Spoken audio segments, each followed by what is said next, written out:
This is Duke University.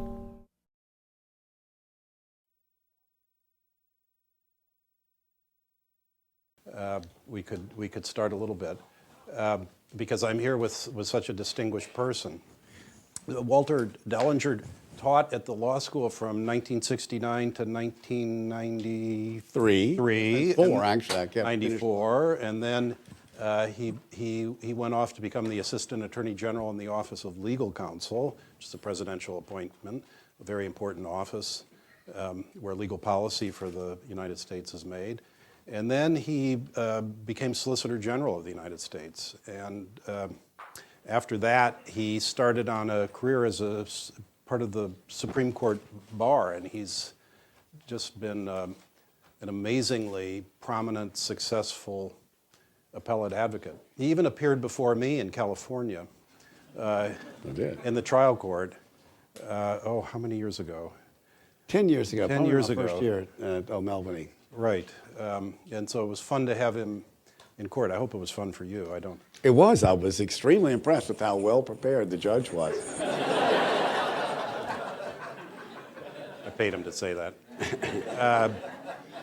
So let's just thinking about your time as Solicitor General. What do you suppose was the most fun case that you argued before the court, or the one that grabbed your attention the most?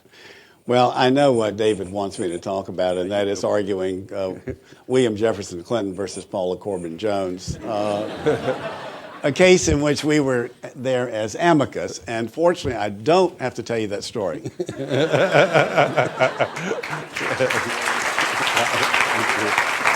Ready, sir?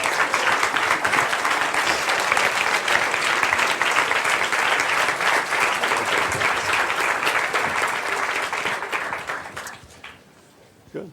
Mr. Justice, welcome to Duke Law School. It's very nice to be here. Lovely to be here. And I've just introduced the great Walter Dellinger to the room, and so we're ready to begin with just an open-ended conversation. I think everybody would be interested in hearing a little bit about your growing up, and as you look back on it in California, what were the formative influences on you in terms of your intellectual growth? Well, there's several parts. I mean, I lived right across the street from the University of San Francisco, and they had very good basketball teams. Well, we've heard about that. They did. You were there in the Bill Russell. Yeah, Bill Russell and Casey Jones. Right. And it's to see that. And so I thought, even from time to time, I've looked at Duke's basketball record and tried to see how does it match up. and not bad, but it was great growing up in San Francisco. Unfortunately, the dean, when he was appointed, had to live in Sacramento, which was okay because it was near San Francisco, but not quite near enough. It was a wonderful time to grow up, the 50s.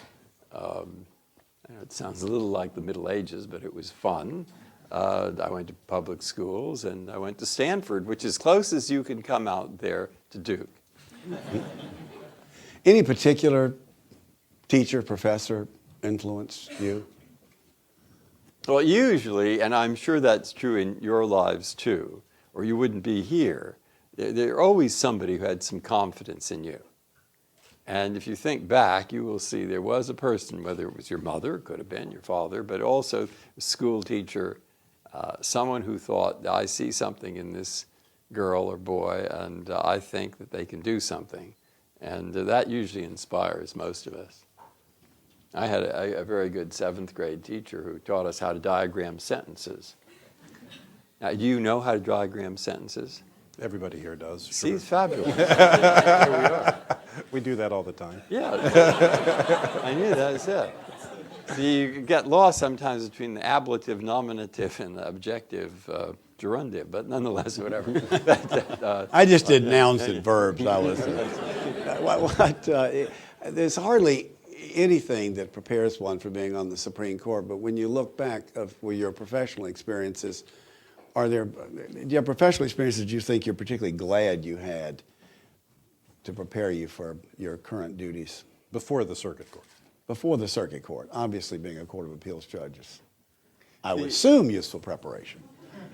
I think like law, in a way, the most useful preparation is often to do things that have nothing to do with law.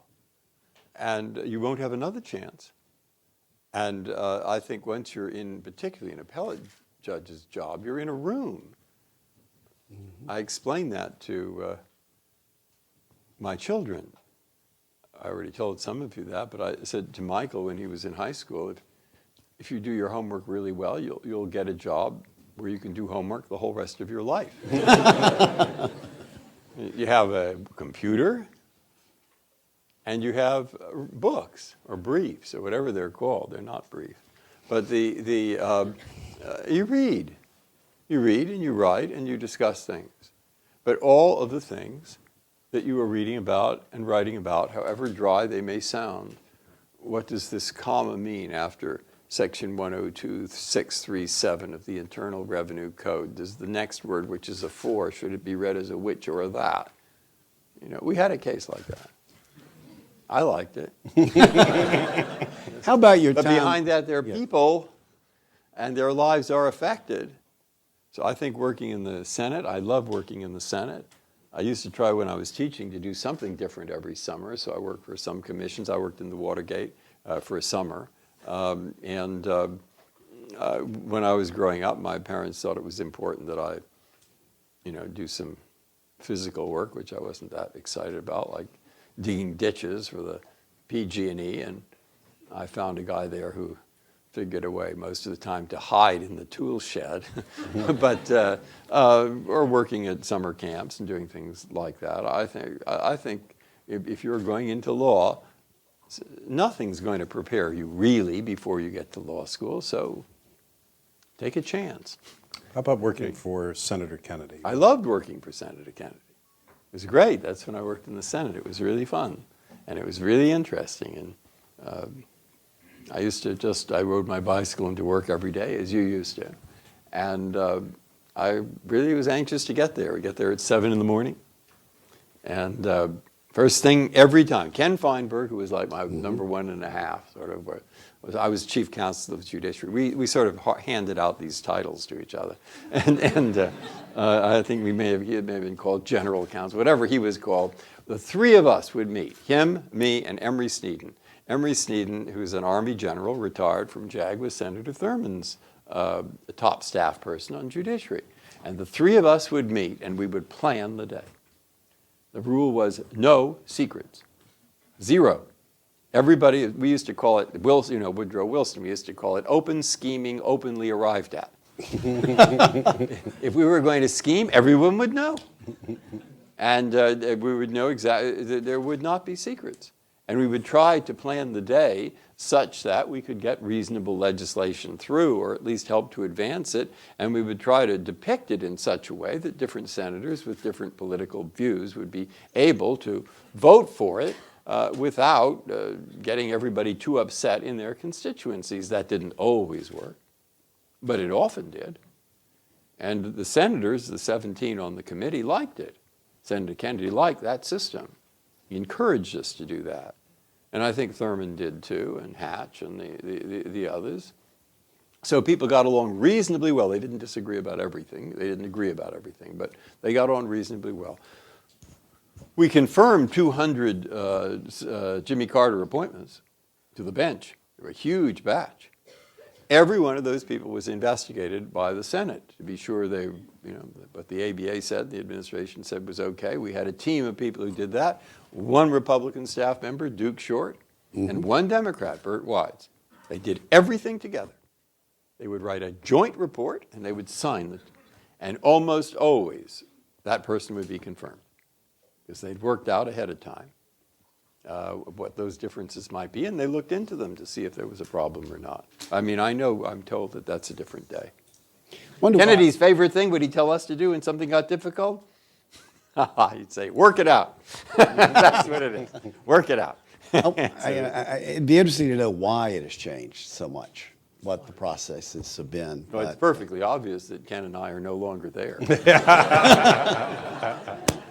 They ran out of titles, maybe. Now you're on the court. How do you decide cases? I mean, what influences you? Briefs? You read amicus briefs more than I think most of your colleagues, of which I'm aware, at least read them more ask about them more often. Oral argument, is there any way you can describe the process by which you take this information and try to The process, I think, if I talk to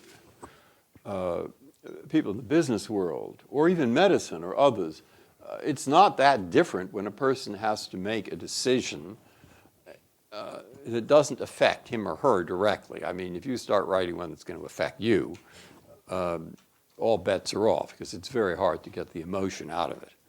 And it's very hard to abstract. Though you should do it with yourself the same way, but you don't. But suppose it doesn't have to do much with you. I think a person never goes into anything with a blank slate.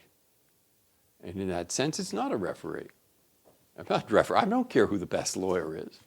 I couldn't care less. You care. I don't care. Right. My job is to figure out how to get to the better answer. And you, in a sense, are, as I see it, going to help me. And you may not see it that way, but that's how I have to try to see it. So I'll start. I read the question presented. I already have an answer. All right, but the point is, by the time I read the next brief, I'm perfectly ready to change that answer.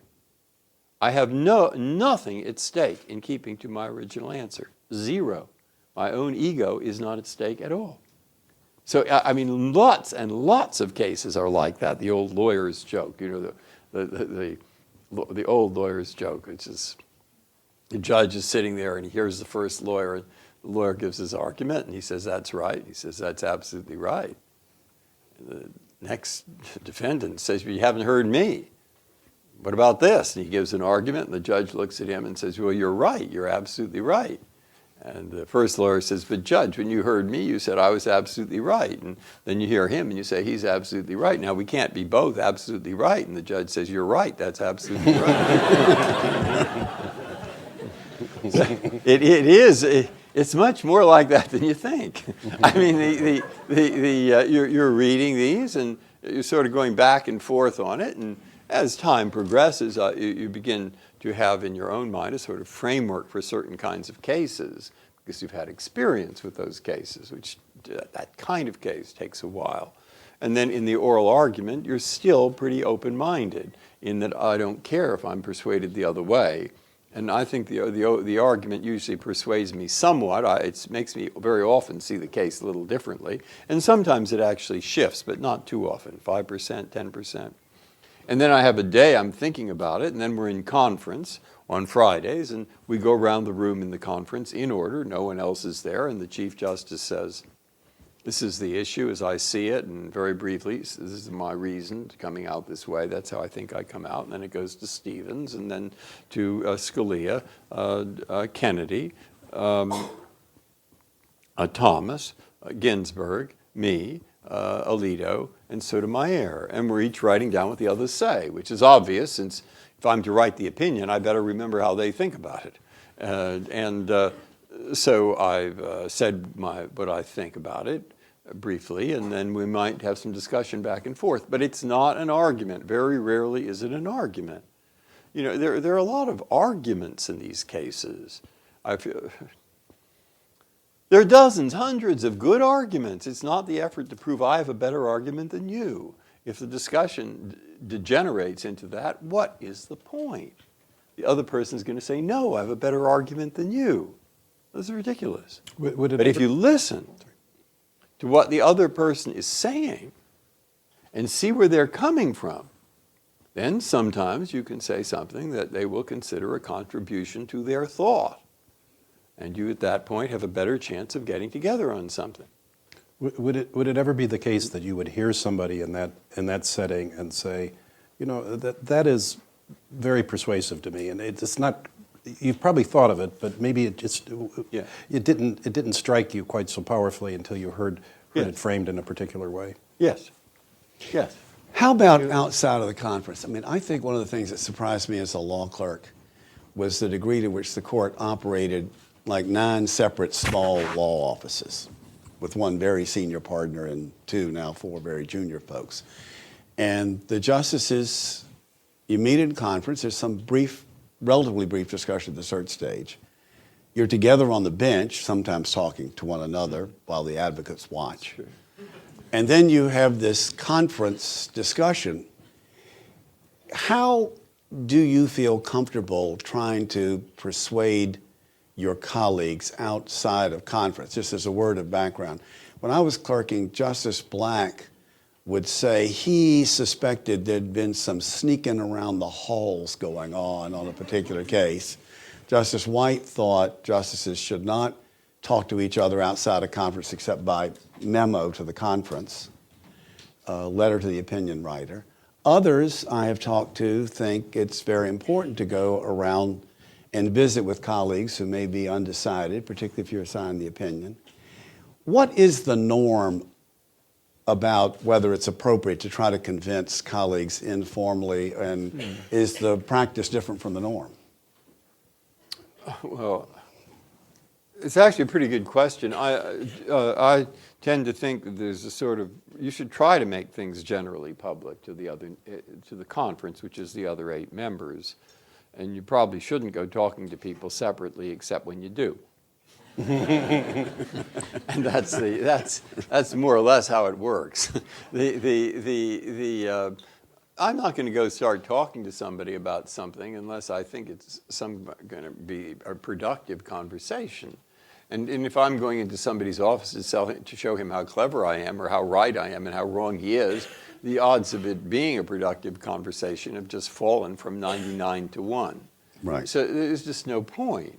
If you're actually having a problem with something, I think sometimes it's useful to ask somebody what they think about it, and if conversation develops, fine.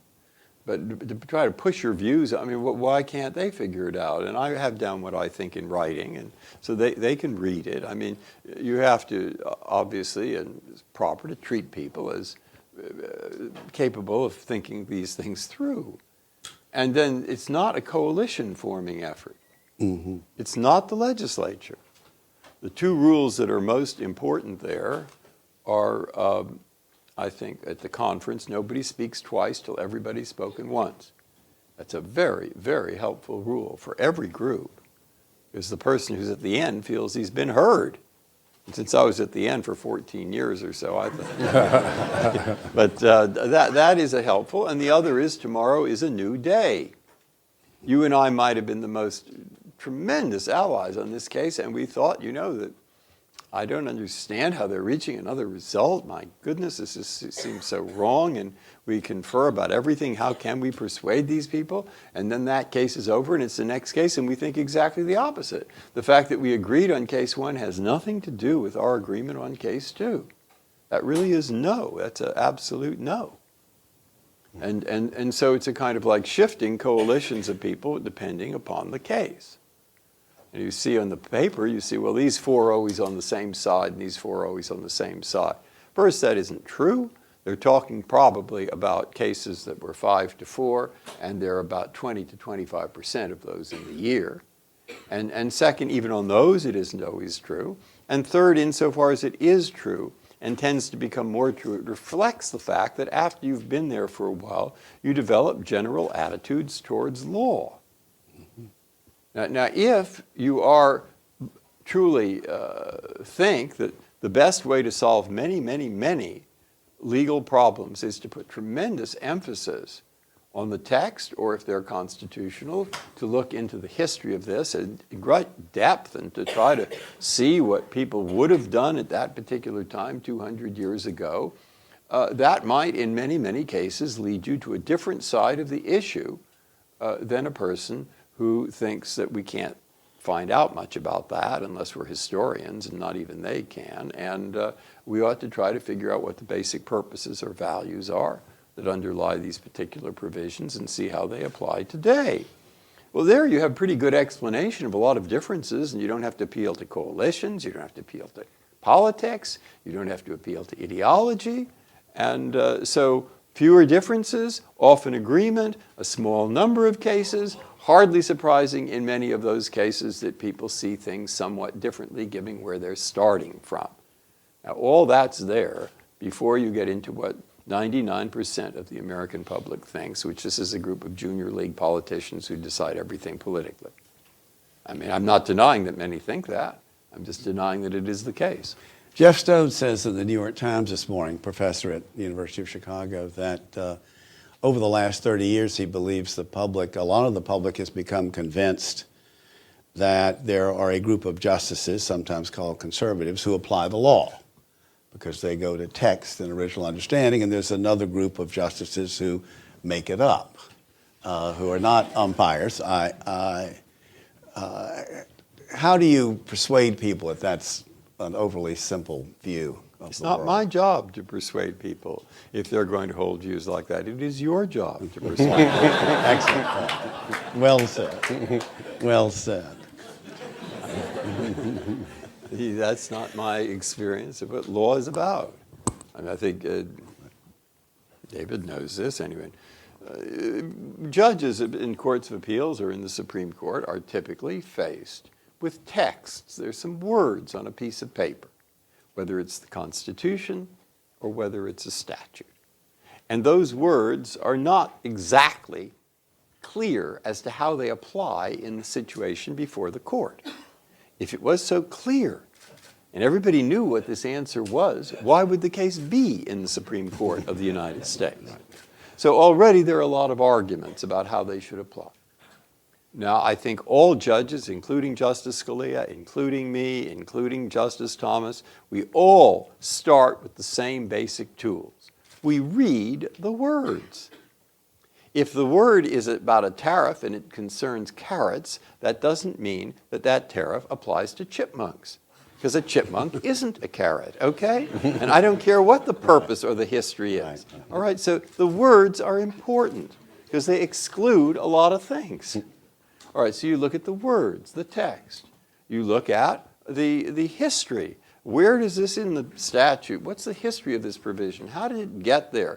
What was the history of this constitutional provision? You look at the tradition that's come to surround the words. If you run across those words habeas corpus or the equivalent, there's 300 years of history, indeed more, that tells us something about the application of those words. That's the tradition. You look at precedent, and the precedent helps to interpret the word. But often, again, the precedent doesn't tell you what it is. And you look at purpose.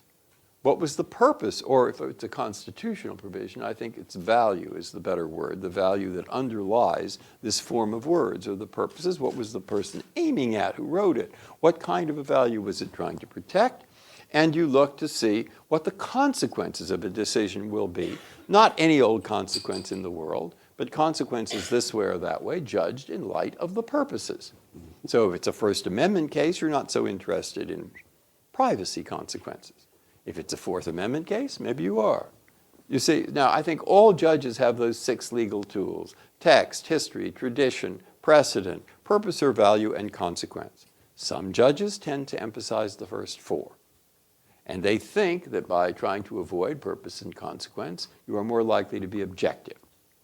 Some judges, last 2, I'm probably in that category, because they're afraid that the first 4 lead to a kind of frozen constitution that nobody'd want if they had it. I mean, it doesn't work. It wouldn't work well today. But nobody in either of those categories, and the people in the last 2 think they're not being subjective. We all went to law school and know how to work with tools like that. And the people in the first 4 know how to work with history, perhaps. But you see, so you can be a good judge, an honest judge, a bad judge. But which of those tools that you use does not make you a good judge, bad judge, or better judge, or worse judge? It's how you use them. It's how you use them to apply them to particular cases. And that one set of tools means law and the other doesn't, I find. I mean, my goodness, we used to have at my law school, which will not go mentioned here, some Latin words up above the library. That was designed to give you something to look at when you didn't want to look at your books. As I recall, most people spent their time looking at other people who were walking by. But it was, what now? It was something about ratio. You know these things. The reason for the law disappearing What, would you know what I'm thinking of? I thought it knows was going to be the all these life of the things. law. The life Not of the been law has logic, been but reason, it's not been been experience. That's one thing. That's a good one. But that wasn't even in Latin. That was I didn't do one about- Latin, so- What? Yeah, it was the reason for the rule disappearing. The rule disappears. It was something to do with a barber who used to run out in God, how did I forget this? Let one? blood. It was the barber. There's a law that says you cannot let blood run in the streets of Milan. Well, what about the barber who just cut by accident the person shaving? Is he going to be put to death? The answer is, of course not. Okay, so people have always, it's not something new that you look to the purpose of the rule in order to help determine its application. I think it was something about a dime and calling your mother. You mean really Well, it was Harvard Law School. in the 7th century? Possible. So Yeah. how would you compare being on the appellate court with being on the Supreme Court in terms of how you think through cases and perhaps Well, there's a similarity and there's a difference. The similarity is that an appeals judge, I think, I held that job for about 13 years, you for longer. I think you have two different jobs. One is what I'd call the error correcting job, and that is the lawyers come to you and say the judge below in the district court just made a mistake. He never should have let that witness testify. The rules are the opposite. That piece of evidence shouldn't have come in, and when it did come in, it didn't even add up to anything. That's correcting errors. And then there's a second job, which is called explaining the law. And there you have to decide what the statute means, and that's the primary thing of what you're doing.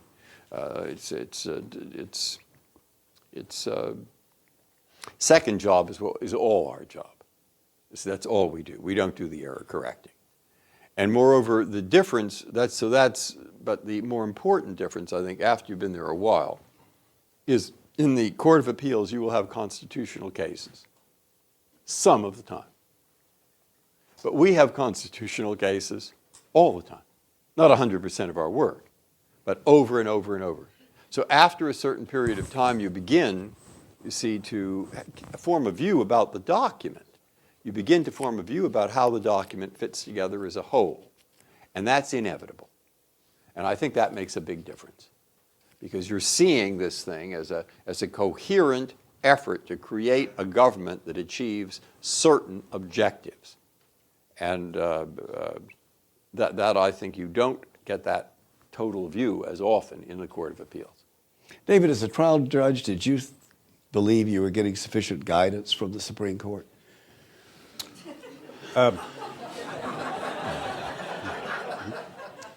when I got reversed, I got very specific guidance.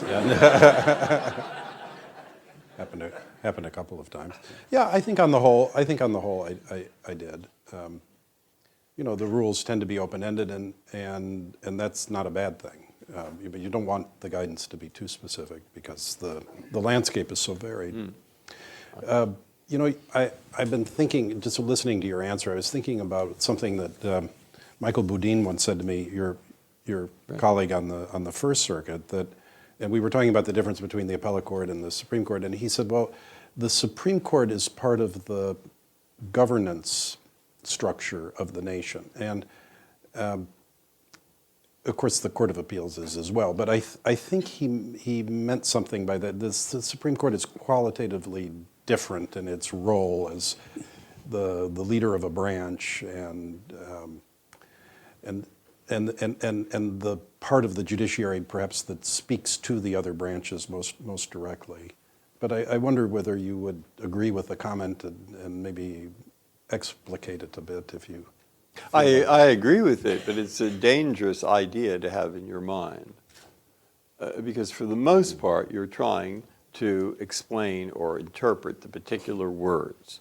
Now, where I think it's a rather wise comment is that this document as a whole sets up a government. It's a government of a certain kind.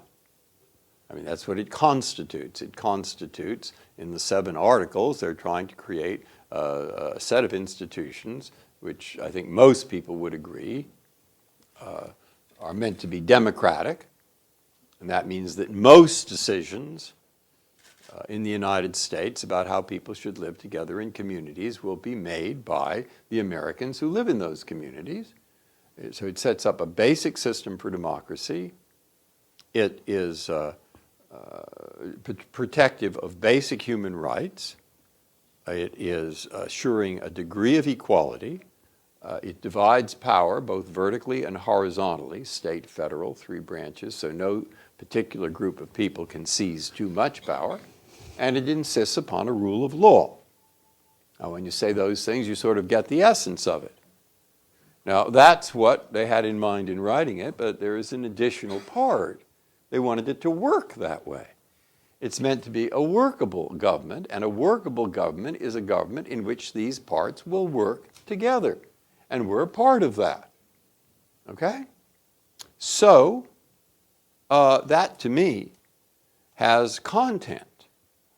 And it reinforces the use of certain other tools. I think one of the reasons that I focus so heavily upon looking to purposes in statutes is because Congress and the federal and the legislature can better cooperate by writing statutes that people will want and that in practice will turn out to get them what they want if we look to that kind of thing when we interpret them.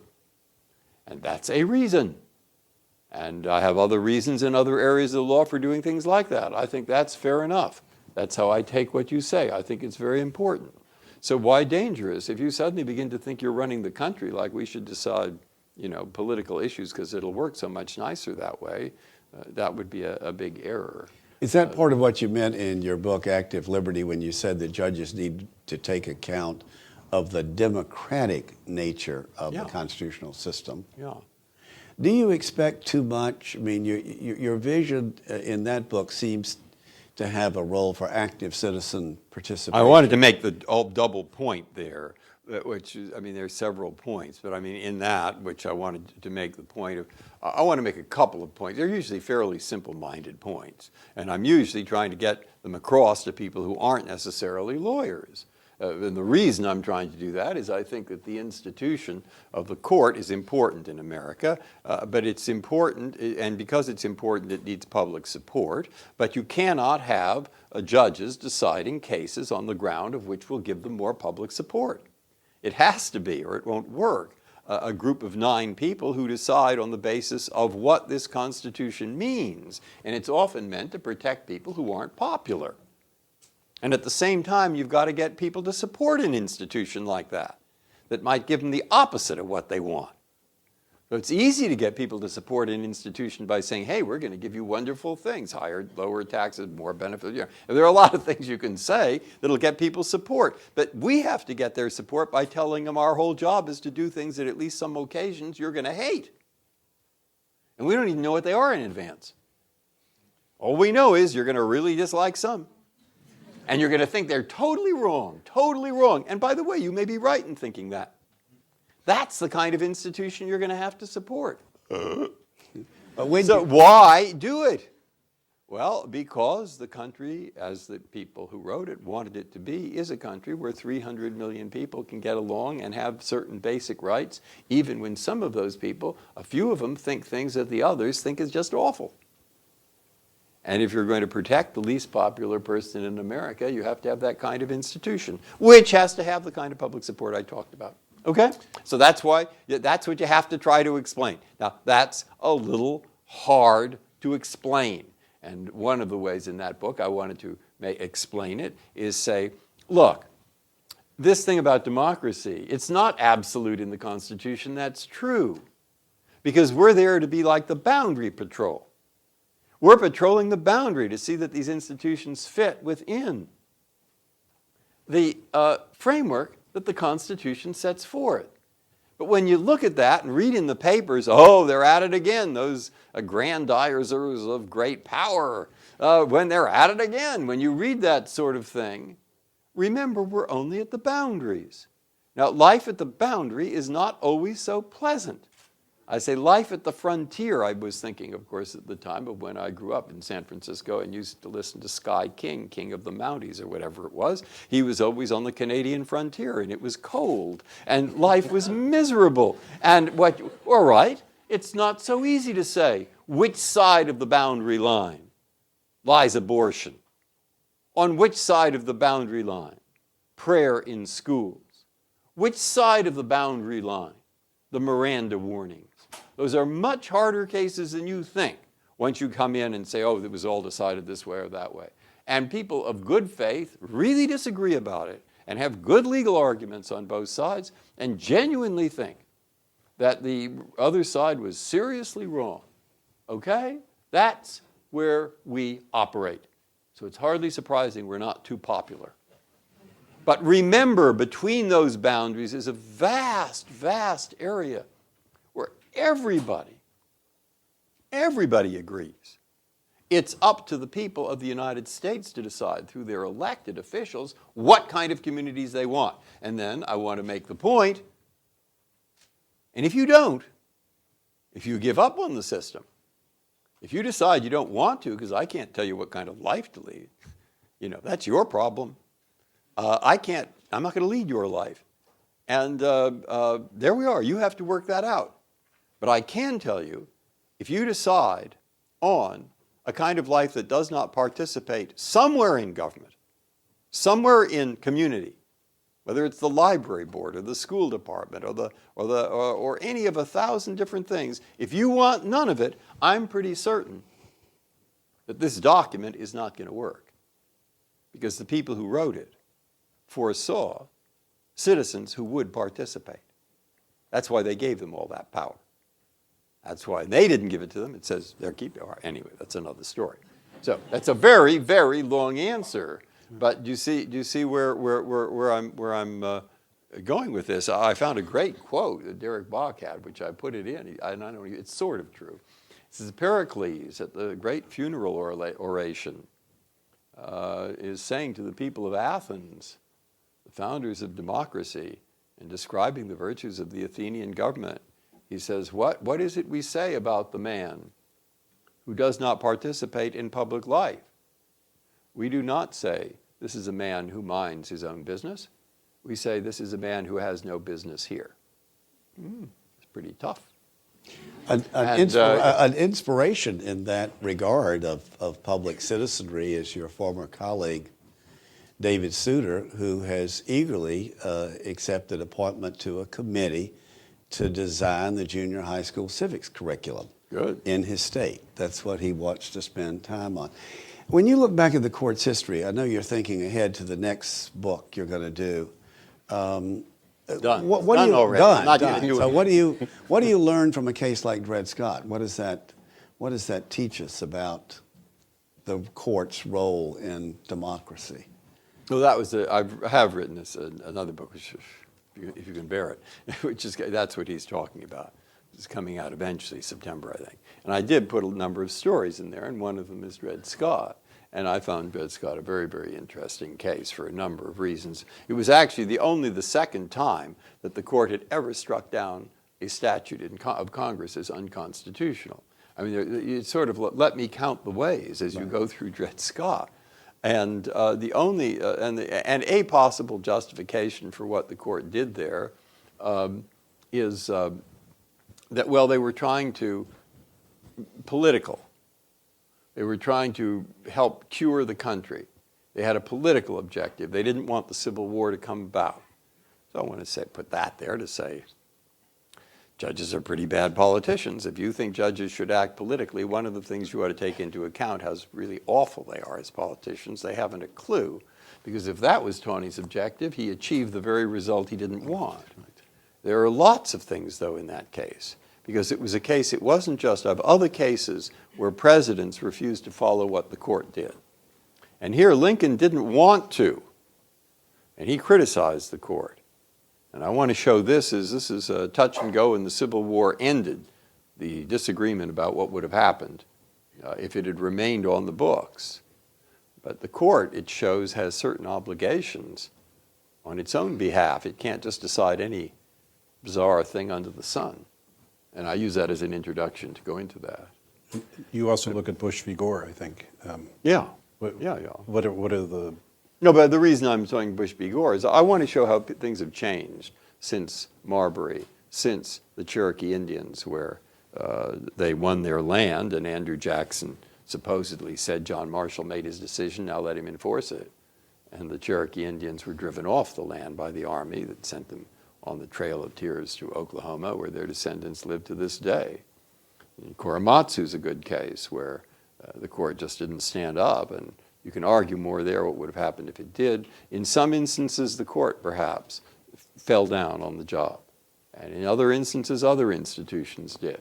And I would like people to get a picture so they don't think, oh, there is this thing called the law, which the court always enforces and which the people always carry out. There are major errors in that approach to thinking that describes what happened in the United States.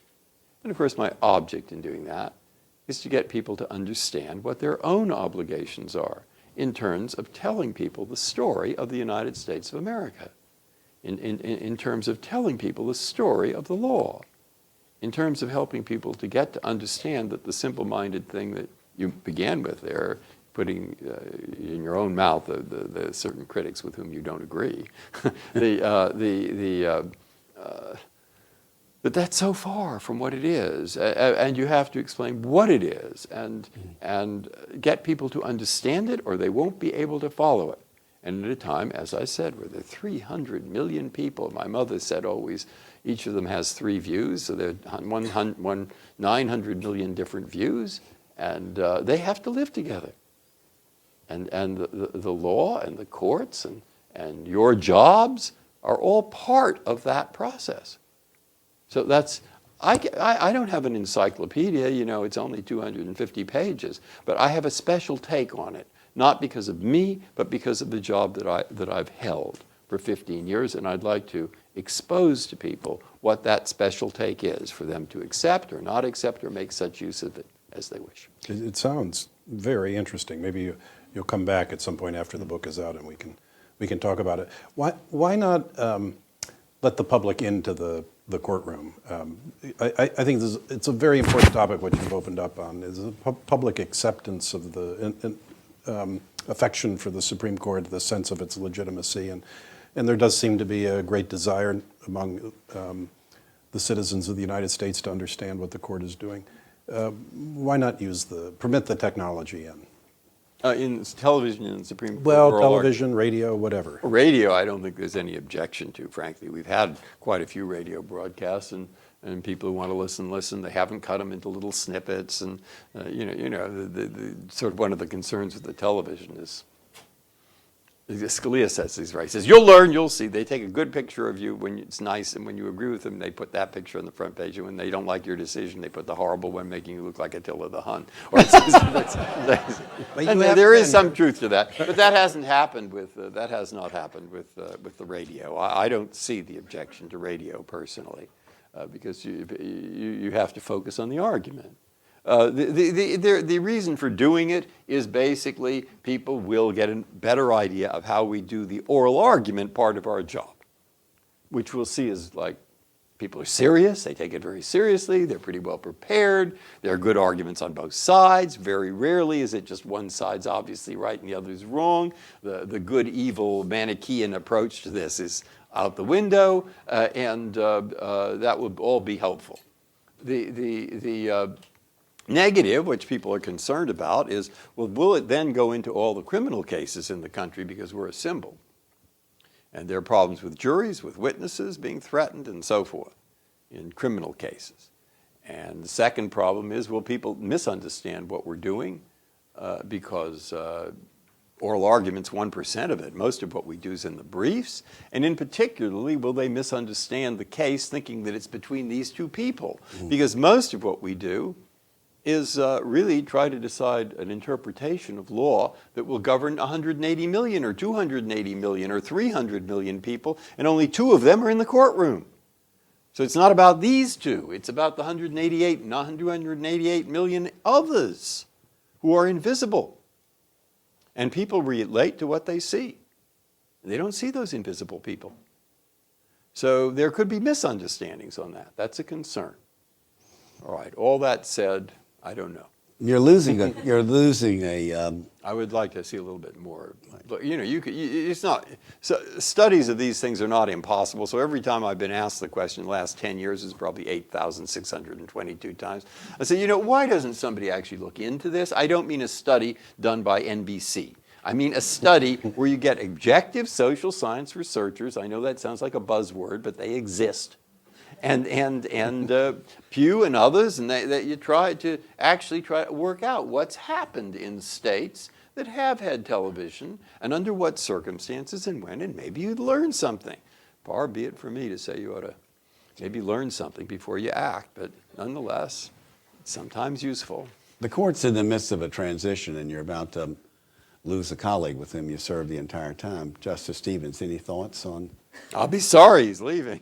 He's great. He's wonderful. He's a wonderful man, a wonderful colleague, very decent, very intelligent, very learned in law, and really, I think, is a good example of how you work with law in order to get some kind of result that makes sense for the people who it applies to, and that is not inconsistent with being a technically good lawyer, which is fighting, again, what you brought up at the beginning. It just isn't. Do you have any advice either for the president as how to go about selecting a nominee, or for a nominee about how he or she should go about getting confirmed or adjust to life on the court? Any advice for any of those people? As to selecting, Mm-hmm. I saw that from the view, as I say, of the selected person, not the selecting person. And I have said many times, it's a pretty good joke, so I'll repeat it, that to ask me about that is like asking for the recipe for chicken a la king from the point of view of the chicken. So, of course, I have no advice to him about that.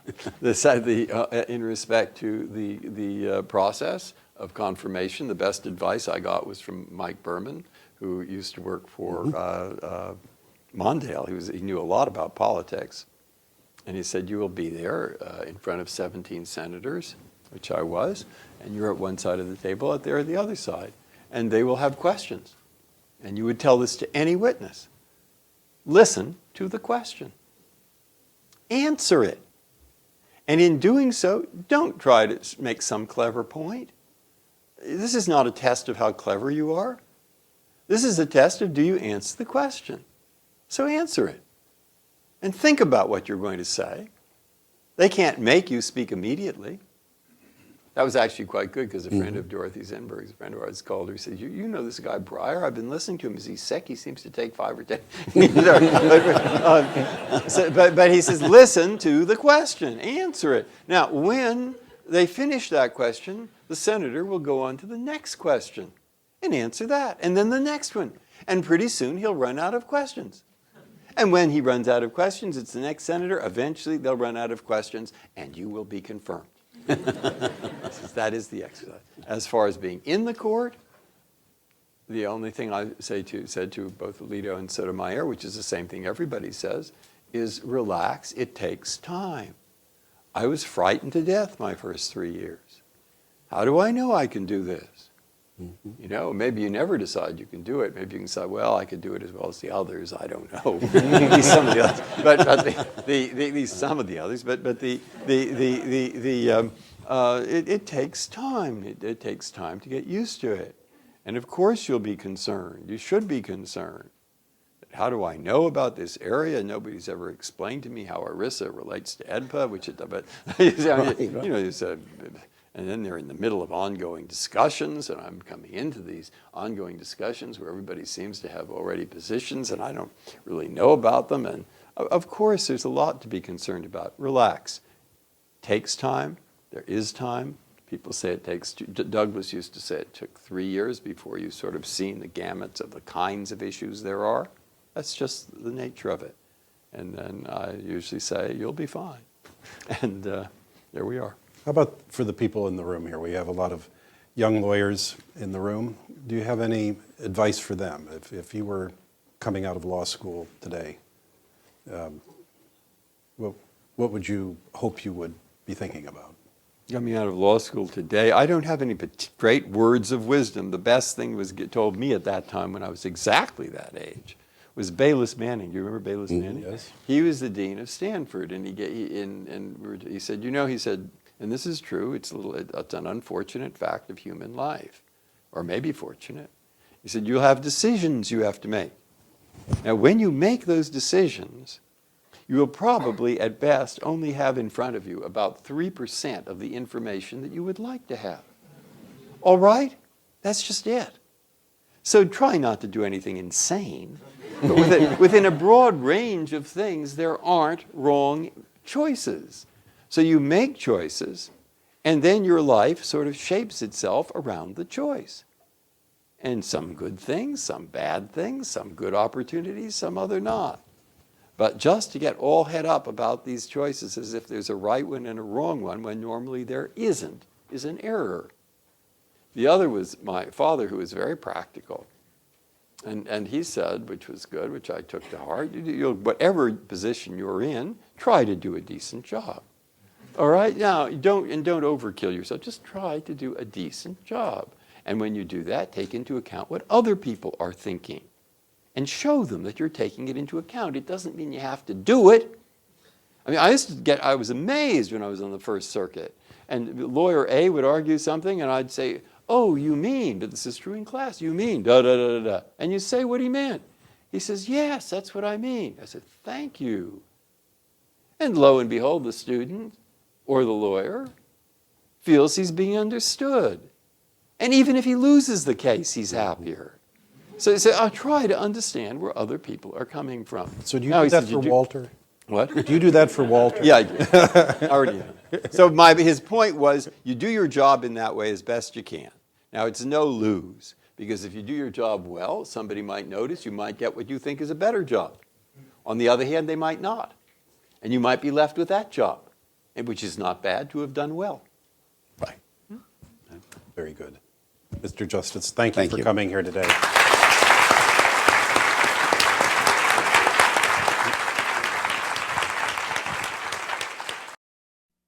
Produced by Duke University. Online at duke.edu.